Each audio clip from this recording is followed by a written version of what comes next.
இருக்கா. சபாஜயந்தே மம பௌருஷாணி அப்படின்னு பகவான் கபிலோபாக்கியானத்துல அவன் அம்மா தேவஹூதி கிட்ட அழகா சொல்றான், என் பக்தாள் சேர்ந்தா என்னை பத்தி தான் பேசின்னு இருப்பா.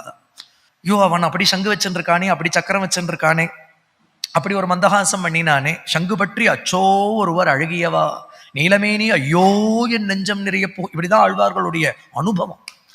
நாகப்பட்டினம் போனீரா, எப்படி இருந்தது பத்தியில, மன்னார்குடி ராஜகோபாலன் எப்படி சேவை கொடுத்தான் பத்தியில, வடுவூர் ராமன் என்னவா இருந்துட்டு இருந்தான் பத்தியில, அது பகல் 10 ராப்பத்து எப்படி இருந்தது தெரியுமா, சேர்த்தி உற்சவம் ஆஹாஹா ஸ்ரீரங்கத்துல எப்படி இருந்தது தெரியுமா, பெருமாள் உறையூர் நாச்சியாரை பார்த்துட்டு பதுங்கி பதுங்கி வந்தாரு, தாயார் விடமாட்டேன்னு. இப்படின்னெல்லாம் பக்தாளுடைய அனுபவம், இதெல்லாம் அனுபவம்.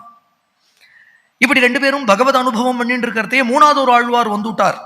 அந்த ஆழ்வார் வந்து நாராயண நாராயணார்.